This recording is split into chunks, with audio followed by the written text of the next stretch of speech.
You don't know the meaning of brutal until you've heard the story of Culture 3. How brutal was Culture 3, you ask? Culture 3 was so brutal that they maimed, tortured, enslaved, and in general brutalized themselves. You see, Culture 2 had made a virtue of stoic resistance to pain, stubborn fortitude, that sort of thing. So when Culture 3 came around, they had a problem. How were they going to impress everyone as being even tougher? Their answer?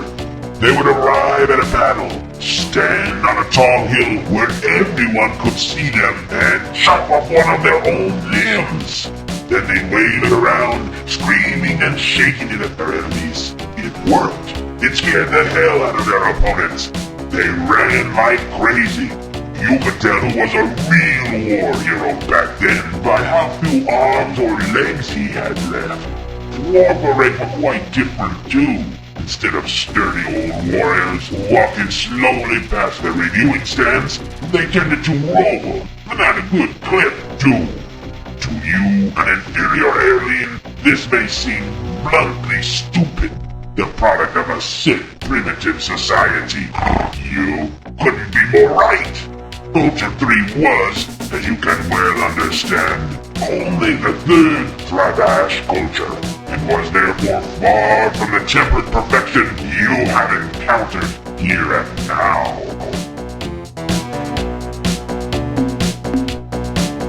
It was glorious, truly glorious, for the most part. It would have been entirely glorious, except for two factors. Factor 1. We lost over half our battle fleet during the 2-week fracas. Factor 2. Of our casualties, only 60% were due to the Uruguay's enemy, the Dark Ships. The remaining 40% can be attributed to the Uruguay themselves. We can be certain that we impressed them, that each one achievement, due to the afterburner modification, we were somewhat harder for them to kill than when they conquered us in the first place.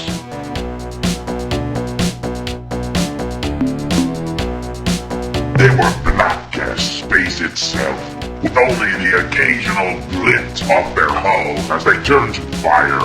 Their weapons were extremely primitive, nothing more than fast-spinning discs of dense metal, yet they penetrated our defensive screens and inflicted grievous damage, purely through their enormous kinetic energy. The Black Ship's secret weapon is their Ring of Fire, which is very effective at short range. Hey, wait a minute! What am I doing answering your questions? Puny human, your time is almost up. Prepare yourself for defeat.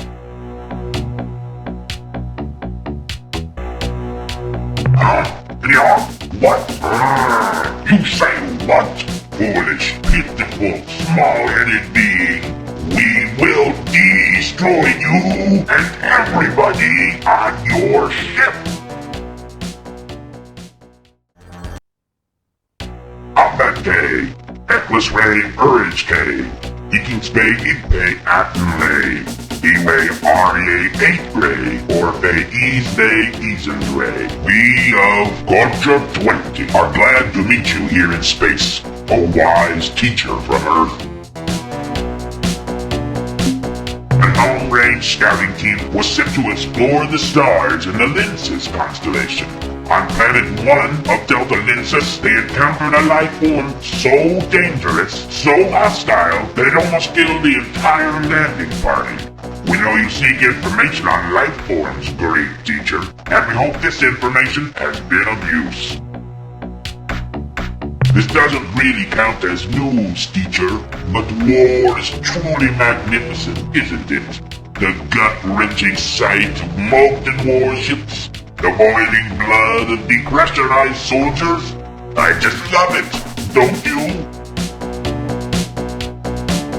We will await your return and further enlightenment with great anticipation.